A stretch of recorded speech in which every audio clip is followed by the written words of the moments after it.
Esta tarde habrá una nueva charla dentro de este ciclo denominado Bahía Blanca entre siglos, de las primeras poblaciones a la ciudad moderna, en este caso bajo la propuesta de cultura en construcción entre el asociacionismo, el mercado y el Estado, Bahía Blanca 1882-2014, a partir de un trabajo de investigación que vienen desarrollando 3 investigadoras de nuestra ciudad, 2 de las cuales están aquí en el estudio. La que no es la doctora Nieves Agesta, sí está Juliana López Pascual y Ana Vidal. Ellas son integrantes de la Cátedra de Historia del Arte y la Cultura del Departamento de Humanidades, licenciadas, doctoras en Historia por la Universidad Nacional del Sur, e integran el Centro de Estudios Regionales Profesor Félix Weinberg. Muchísimas gracias por acercarte. Creo que en tu caso, Juliana, es la primera vez que charlamos, sí. Así que un gusto también. Bienvenidas. Gracias. Gracias. Bueno, y cuéntenos, esto me contaba Ana, viene, digamos, como punto de partida, toma un artículo que aportaron para un libro sobre la historia de la educación en nuestra ciudad, o de la cultura directamente. Del arte y la cultura. Del arte y la cultura, el de ustedes en particular, bueno, hacen ese relato histórico que... ¿Cuándo comienza un relato histórico sobre la cultura en nuestra ciudad? Bueno, eso es un problema a debatir, es un problema a decidir, es un problema metodológico, es un problema.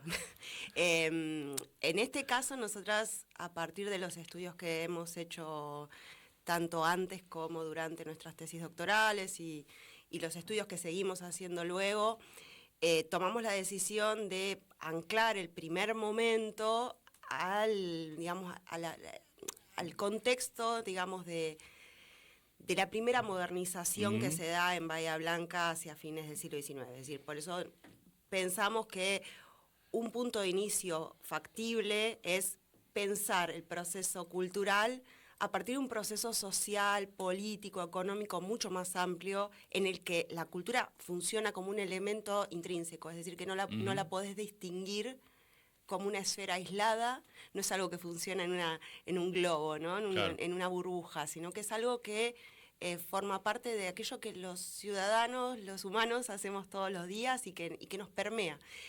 Ese es un postulado teórico, es una postura de investigación y a la vez también en algún punto es una impronta política, si se quiere, que además nos llevó a de alguna manera ampliar, revisar, no solo aquello que se ha escrito sobre la historia cultural o la historia de los objetos culturales, mejor dicho, en Argentina o mismo en Bahía Blanca, sino también a pensar, bueno, cómo se organizan periodos, ¿no? Es decir, cómo dividimos esto que lo hicimos llegar hasta 2014 en una especie de corte tentativo, ¿no? No es el corte final, claro. Claramente, y de hecho podemos discutir un montón si en 2014 algo cambia, si no cambia, en fin. Pero bueno, fue una apuesta teórica, fue una apuesta de armar una hipótesis de trabajo que permitiera analizar algo. En buena parte esa hipótesis responde a pensar, bueno, cómo la sociedad civil inició su organización en torno a la cultura como parte de un proyecto moderno, cómo luego el Estado canalizó las demandas de la sociedad civil para integrarlas entre sus injerencias, ¿no? En la construcción de políticas públicas, cómo de alguna manera eso también se vio atravesado por el desarrollo del mercado y el hecho de que la cultura se vuelve en buena parte una industria. Y bueno, y finalmente cómo también todo eso termina completamente atravesado por el fenómeno político, primero de la radicalización, luego de la represión y finalmente del neoliberalismo, ¿no? Claro. En aquellos orígenes, y ustedes marcaban también, se inscribía dentro de esa línea de civilización, ¿no? De fines del siglo XIX. ¿Y eso qué comprendía aquí? Por ejemplo, si tenemos que ir trayendo ese planteo teórico también a los nombres propios y las agrupaciones, claro, que nos pueden servir de referencia, por ejemplo, de quién hablamos o de qué hablamos. Y un hito fundacional es la Biblioteca Rivadavia, la creación de esa asociación que da lugar a a la biblioteca, pero que en realidad si se analiza, y como ha analizado bien en profundidad Nieves, en realidad, si se analiza la composición de la biblioteca, se ven los lazos con otras instituciones, tanto culturales como la Asociación Cultural, como instituciones del orden político, como clubes, como hay todo un entramado de asociacionismo que va construyendo a la par que una noción de cultura, una noción de política, una noción de economía, o sea, se va conformando una élite que va definiendo un hacer en el cual justamente el término civilización es uno de los términos rectores. Por eso nosotras marcamos ese momento de 1882 como un momento de origen, ¿no? En el cual, por otro lado, se va viendo un trabajo que claramente muestra un inicio en la pata civil, no en la pata estatal, claro. pero que luego va a enlazarse profundamente con lo estatal, porque lo estatal fue una demanda desde el inicio y en algún momento llega a construirse una institucionalidad estatal, pero que no desconoce para nada, sino que parte de ese asociacionismo. Eso es una de las hipótesis también que manejamos, pensar que lo que sucede en términos de política pública estatal, cultural, de ninguna manera está aislado del asociacionismo, está en permanente diálogo con el trabajo de la sociedad civil o con el trabajo en un ida y vuelta, si lo querés ver muy, muy simplemente entre el arriba y el abajo, ¿no? Así que ese es otro de los hilos que vamos sosteniendo y que nos permiten pensar en esta periodización tan larga. Claro, ¿no? ese primer tramo entonces va más o menos hasta... El 30, décadas? la década del 30 claro. del siglo XX. ¿Y qué es lo que cambia ahí? ¿No? El principio, como estamos hablando de la segunda fundación, llegada o el desarrollo del ferrocarril, ¿no? En nuestra ciudad, ahí nos vamos hasta la década del 30 del siglo XX. ¿Qué es lo que cambia ahí? Bueno, cambian muchas cosas a la vez en distintas escalas.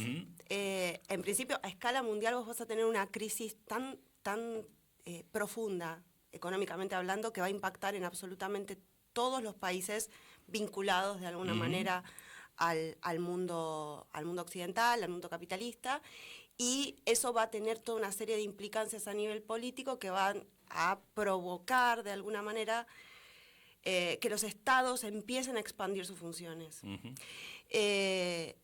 como una manera de sobrellevar las crisis internas de cada uno de esos países. En el caso argentino, además, esto coincide con el desarrollo o el inicio de toda una serie de gobiernos fuertemente preocupados por la organización social y por la resolución de problemas que estaban surgiendo a partir del conflicto social. Y en ese marco, la cultura no es un elemento menor y empiezan a desarrollarse ya en los 30 toda una serie de experimentaciones, no vamos a decir políticas públicas definidas, ni sólidas, ni completamente consolidadas, vamos a decir, pero sí toda una serie de experimentaciones entre los que aparece el primer organismo de gestión de la cultura. Y particularmente en Bahía Blanca, a partir de los 30 y en adelante, y ya se va a ver mucho más claramente en los 40, pero ya en los 30 hay algo de esto, empieza a producirse una transformación socioeconómica tan profunda que cambia la sociedad. Esa sociedad que se había conformado a partir de esa élite que tiene unas aspiraciones de progreso, ¿no? El progreso decimonónico, pero también de civilización, pero que se miraba constantemente en el modelo europeo, ¿no? y en una construcción de lo social pensada desde lo aristocrático, vamos a decir. En los 30 ya empieza a correrse. Y empieza a correrse porque empieza a verse el impacto de las sociedades masivas, el impacto del crecimiento, de la posibilidad de contar con educación. Pensamos que a partir del 18 la reforma universitaria transforma radicalmente las posibilidades de formación. Todavía acá no hay universidad, pero ahí empieza, de hecho, el gran reclamo que va a sostener Bahía Blanca durante los siguientes 40 años, que es queremos una universidad, porque empieza a haber una gran conciencia de la relación entre posibilidades de desarrollo cultural, producción de ciencia atada a los problemas regionales y capacidad de crecimiento económico. y esto es un tema que los va a obsesionar, digamos, Claro. los siguientes años, y ahí empieza a verse, por eso la complejidad de explicarlo, empieza a verse cómo juegan y cómo tallan, no solo todas estas asociaciones que además no siempre están de acuerdo, ¿no? Y hay una serie de pujas ahí, sino también las distintas esferas del Estado. Es decir, cuando hablamos de Estado no hablamos de un Estado monolítico, sino que hablamos de un Estado municipal que está pensándose desde la lógica municipal, que está construyéndose. De un Estado provincial que a su vez está, digamos, en un proceso de pensar vamos a decir, la identidad bonaerense, que no estaba claro qué significaba ser bonaerense. Y a su vez del Estado Nacional, que no siempre estaba de acuerdo con la provincia y que además tenía que gestionar la provincia de Buenos Aires junto con otras regiones. Entonces, el conglomerado de situaciones, tanto en términos de transformación de la institucionalidad estatal, como de transformación fundamental del modelo económico que sostiene a Bahía Blanca. Es decir, si a fines del siglo XIX tenés Florencia Costantini dice, es una plaza comercial, ¿no? Es una plaza comercial, ¿por qué? Porque es la que de alguna manera convoca, concentra toda una serie de producción agropecuaria que, digamos, va a llegar al puerto de Bahía Blanca y va a salir por las vías férreas, ya para los 30 y sobre todo para los 40, y esto tiene mucho que ver con políticas públicas que tienen que ver con el incipiente modelo de industrialización, y no es solo eso. La economía local. Empieza a haber industrialización, empieza a haber transformación de la materia prima, vamos a decir. Y eso transforma completamente el marco cultural, porque, de vuelta, la cultura no está fuera y forma parte de aquello que hay que tramitar, ¿no? De aquello que hay que resolver. Bueno, hablabas del desarrollo también de la lectura, ¿no? En la primera etapa, como muy ligado, si vamos pensando también el desarrollo de las distintas disciplinas artísticas, lo primero que tiene más que ver con las letras, con distintas iniciativas de editoriales. Bueno, mencionamos la Biblioteca Rivadavia, pero también eran muchísimas otras, ¿no? De distintas organizaciones las que se creaban. ¿Qué más allá de la literatura? ¿O qué iba pasando con el resto de las artes para ese momento histórico? No, en ese primer tramo también hay un gran desarrollo del teatro. De hecho, el Teatro Don Bosco, que todavía está en pie, es uno de los teatros que se crea en ese momento. A fines del 19 se crea ese teatro. Y había otros que estaban en funcionamiento. Y empieza a haber un teatro, tanto un pequeño circuito que viene a traer compañías de afuera, como un teatro local que se empieza a gestar con agrupaciones, algunas vinculadas a asociaciones anarquistas, asociaciones militantes y otras vinculadas a las asociaciones de las colectividades, y se va gestando lentamente, por ejemplo, una escena teatral que es pequeña pero va construyéndose en ese primer tramo. La música también, aparte la música va teniendo una impronta donde el mercado está mucho más presente, ¿no? Claro. Porque en ese momento es el momento de la ejecución de la música en vivo y se arma un circuito, como estudió Noelia Caubet en realidad, que también es compañera de nuestro grupo, donde de la mano de los conservatorios privados, porque todavía estamos en la fase previa a la institucionalización oficial, se van formando músicos y esos músicos van aportando a un circuito comercial local. A posteriori el radioteatro, como un espacio de inserción también desde el ámbito de lo comercial, con lo cual el movimiento cultural en esas primeras décadas del siglo XX es amplio y va a enriquecerse y a empezar a encontrar canales de profesionalización a medida que también se desarrolla la institucionalidad oficial en el periodo posterior que mencionaba Juliana. Ahí se abre un espacio para la profesionalización que tiene distintos grados y niveles de acuerdo a las disciplinas, ¿no? Entonces, claramente, con la creación del Departamento de Humanidades en la Universidad del Sur y la carrera de Letras, hay un espacio de profesionalización para las letras que no es equivalente al de otras disciplinas. Pero bueno, ese es el proceso que se va gestando. Bien, vuelvo un poquito para atrás. Hay también un hito en el momento del gobierno de Mercante, ¿no? En la provincia, en lo que hace a la institucionalización también de espacios, no recuerdo si era de secretaría o el nombre que tenían, digamos, pero ya dedicados a la política cultural. Sí, es notorio porque hay un traspaso además en el que Bahía Blanca cumple una función, esa escena cultural que Ana contaba recién, que se estaba dando en Bahía Blanca muy fuertemente desde inicios del siglo XX, para los años 40 y en el contexto de la gobernación de Mercante, que recordemos es peronista, pero es un peronismo raro, ¿no? Es un peronismo del forjismo, vamos a decir. Son los cuerpos orgánicos desarrollados en Bahía Blanca los que van a ir a la provincia y los que van a gestionar toda una serie de políticas de organización que se corresponden con toda una serie de partidas presupuestarias para la estructuración de las preocupaciones culturales ya en un marco de identidad bonaerense. Ahí lo tenés a Avanza, pero también lo tenés a Cafaso, a Torres Fernández, que era uno de los editorialistas de la nueva provincia.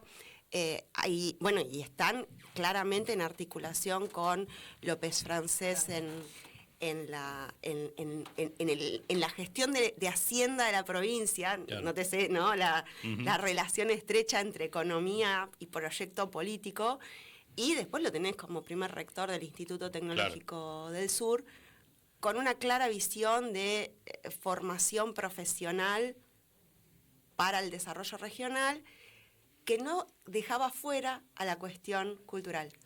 Es decir, no solo entendía el desarrollo científico y el desarrollo de profesiones que se insertaran en el trabajo regional productivo explícitamente, ¿no?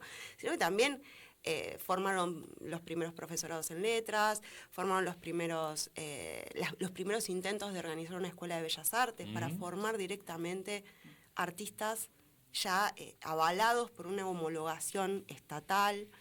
Entonces, sí, ahí hay una fuerte marca, vamos a decir, histórica, porque eso que se hace, incluso a nivel local, con la Comisión Municipal de Cultura, lo que luego va a ser la Secretaría de Cultura en tiempos posteriores, eso nunca vuelve para atrás. Ajá. Es decir, van a pasar los gobiernos, van a pasar los vendavales, los golpes de Estado, las discusiones, van a sacar, remover, poner cabezas, pero esa estructura no se mueve más.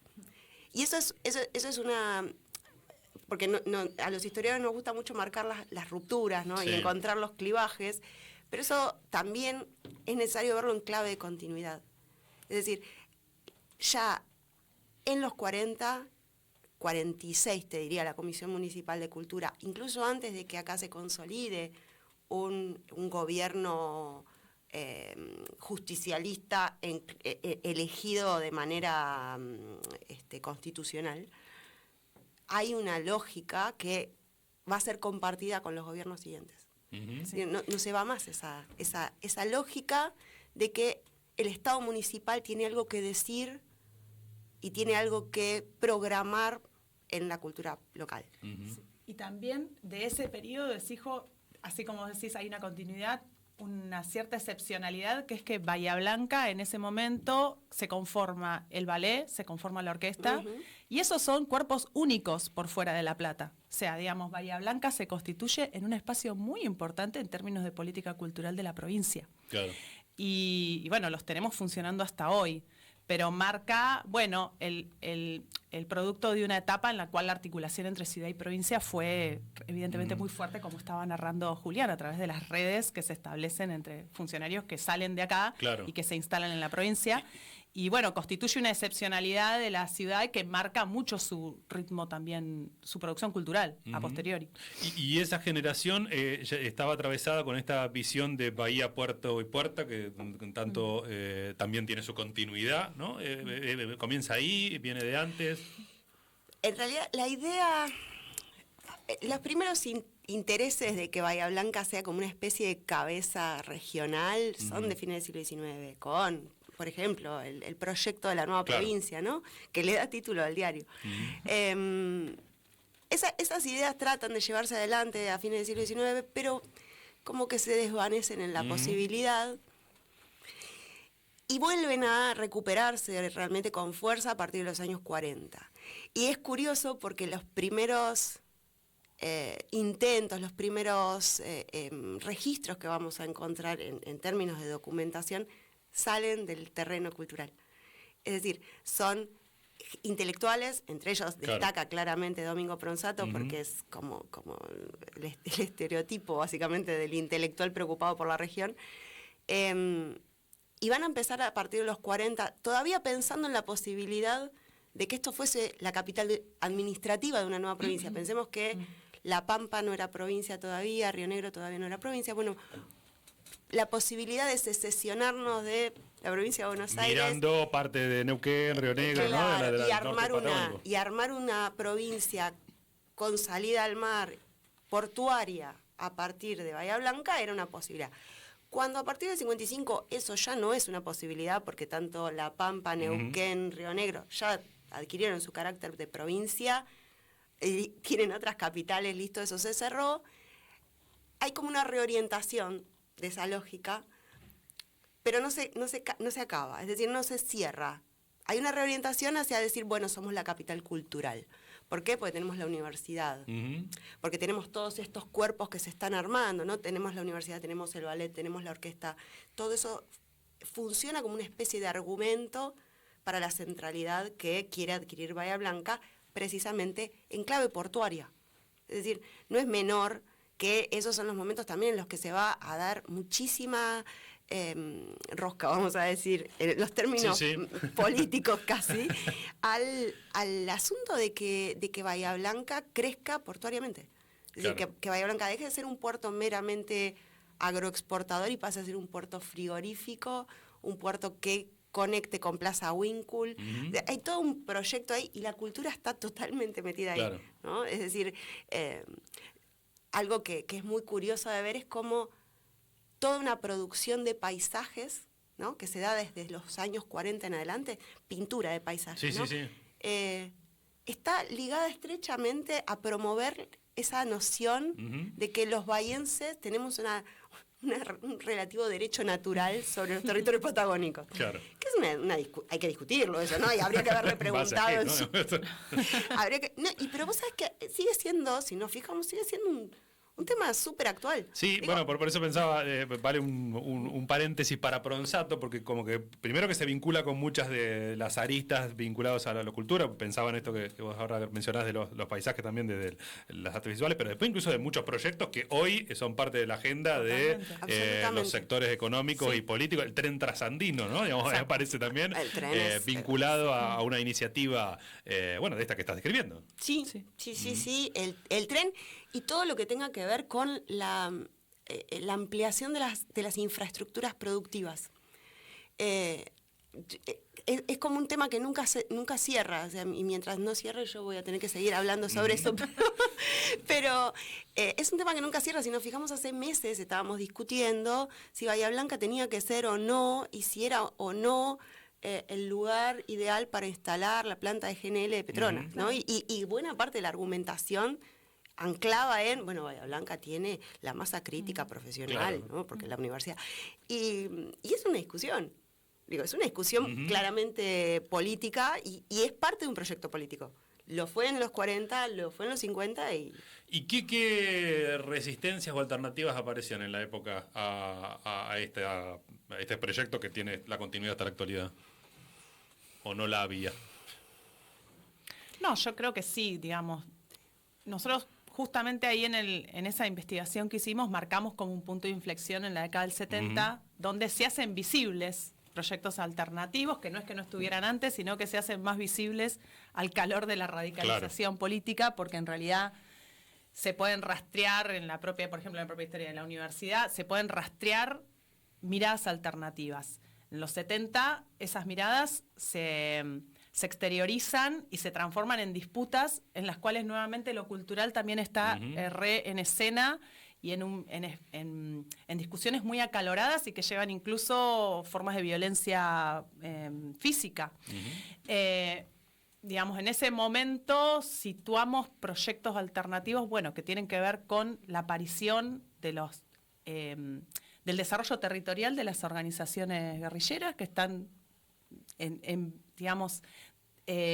territorialmente ancladas en nuestra ciudad de una manera con mucha presencia y que tienen también aparatos de acción política territorial no armada, que son amplios también, y que empiezan a presentar espacios o, digamos, disputas que se materializan en lo cultural, por ejemplo, en los usos de los espacios oficiales culturales, ¿no? Entonces, nosotros podemos pararnos en los usos del teatro municipal en el momento del 73 al 76 y ver cómo se están tensionando los sentidos que, si bien se van transformando, todavía estaban ligados a la pauta civilizatoria. Todavía estaban pautados así, ¿no? Entonces, los espacios oficiales culturales todavía sostenían dos líneas. Una que tenía que ver con una cultura clásica y universalizante, y por otro lado, la presencia o la articulación con un circuito, tanto académico como comercial, de orden nacional, de vigencia o de circulación nacional. Entonces, en ese momento de los 70, una de las cosas que se empieza a disputar, bueno, ¿quiénes son los hacedores de la cultura?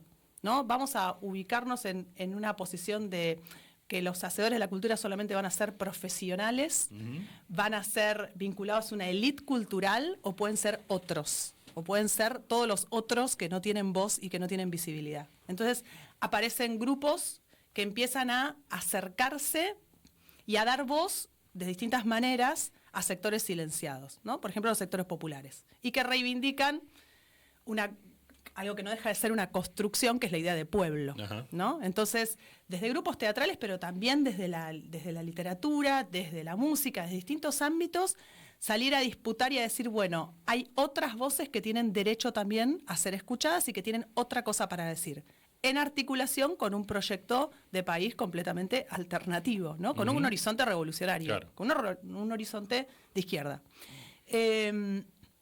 Y eso se va manifestando y va presionando, y en el momento 73 adquiere visibilidad porque justamente se produce el ingreso tanto en la administración provincial como en la nacional, como acá en el ámbito de la Universidad del Sur, de cuadros que son de la izquierda del peronismo fundamentalmente. Claro, en el caso exactamente. De la Entonces, ahí empiezan estos espacios construidos como instituciones oficiales a visibilizar ciertas preguntas o ciertos cuestionamientos. Entonces, cuando actúa en el Teatro Municipal el elenco de obreros del barrio Miramar, y eso se lee como una especie de toma del teatro. Se lee así. Tanto porque la pauta era la de una cultura universal y clásica, como también porque eran espacios bastante vedados a los artistas locales, sobre todo el Teatro Municipal, completamente vedado. Entonces también está esa impronta, ¿no? Entonces aparecen... se hacen visibles dentro de instituciones oficiales esos debates que en realidad tienen raíces en momentos previos, ¿no?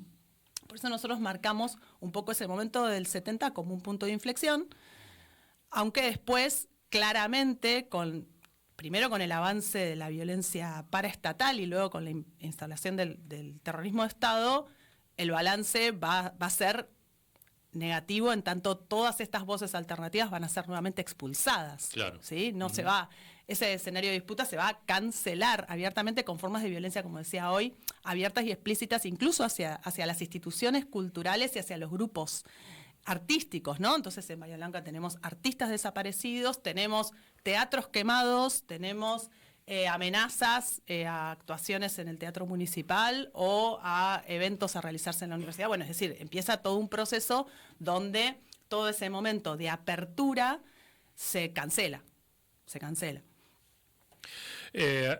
Ahí también en el trabajo hay una foto de un momento, ¿no? Cuando se hace la presentación del informe sobre la subversión, no tenía presente con un coronel de piano que después fue juzgado por la causa Quinto Cuerpo de Ejército, donde también, ¿no? Se ve a las fuerzas vivas de la ciudad recibiendo ahí un estado de situación, seguramente, de cómo había avanzado la represión. Pasa la dictadura, década del 80, reapertura democrática y camino hacia el neoliberalismo. ¿Qué pasa en la cultura bahiense?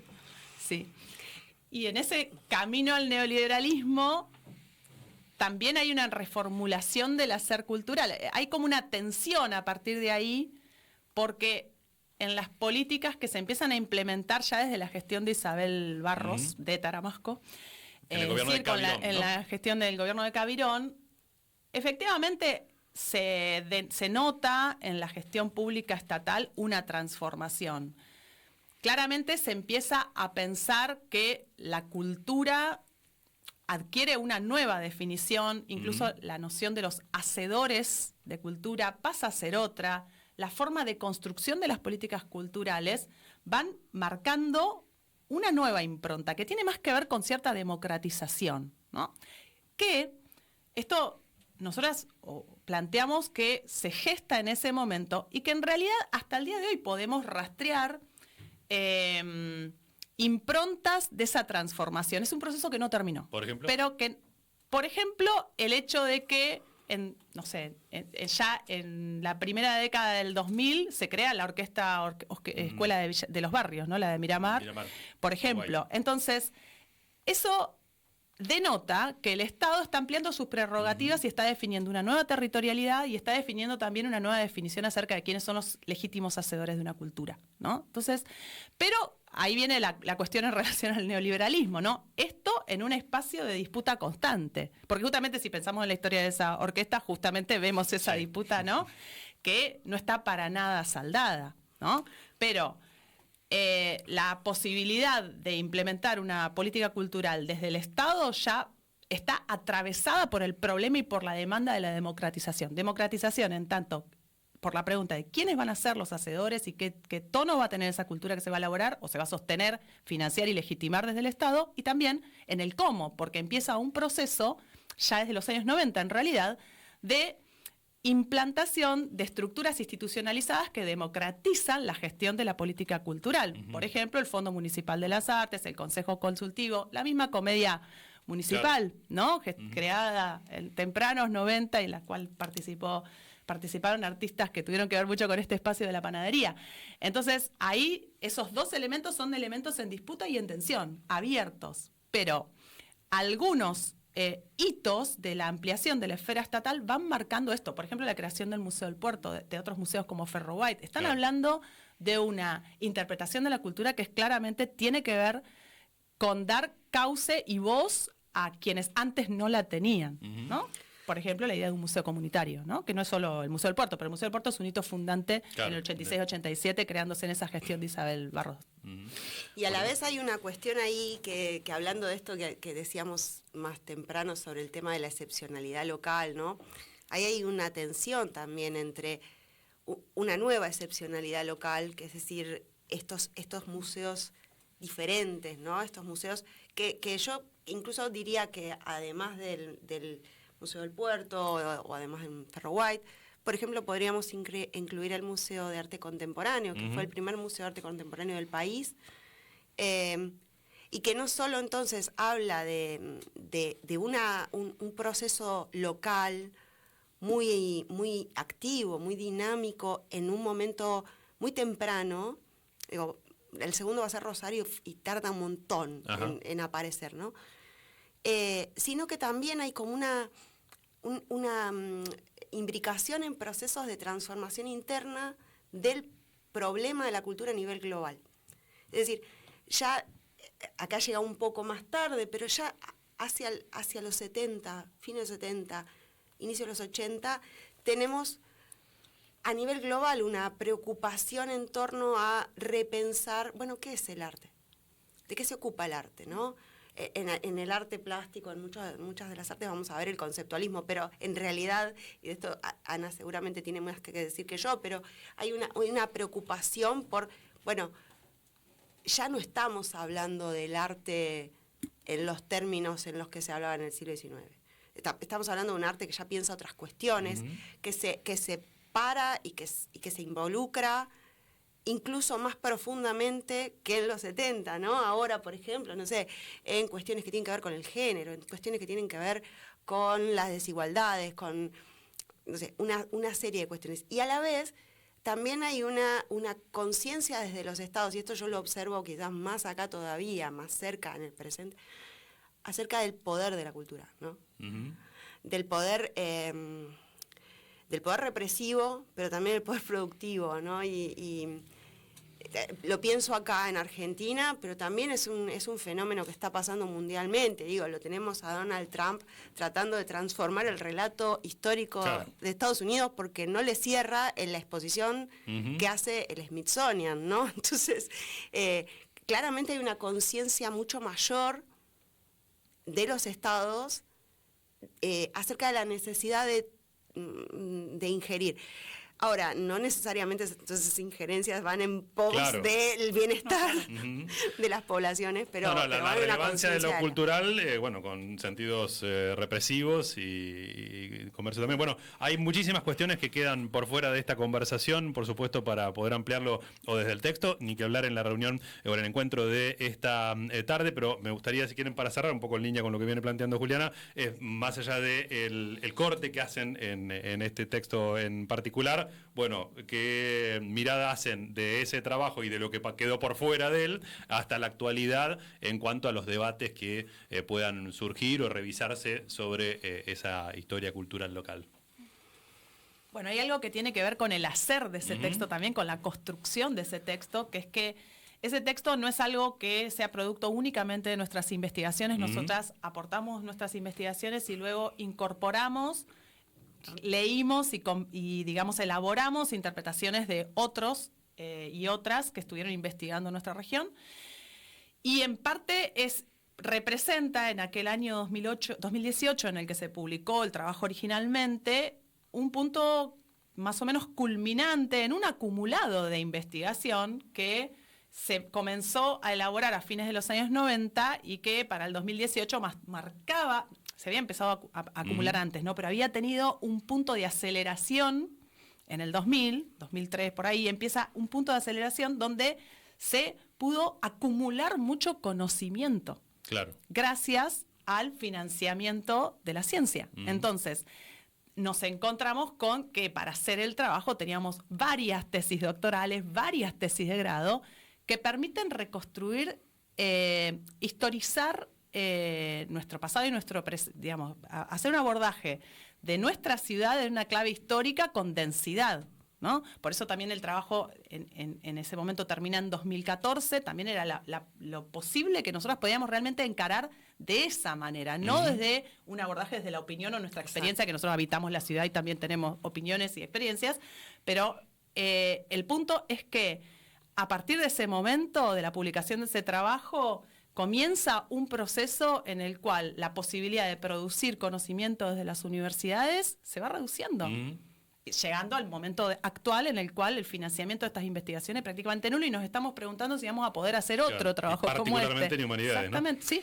Claro, y que forma parte en realidad también, creo, de algo que en el 2018 estaba medio en ciernes.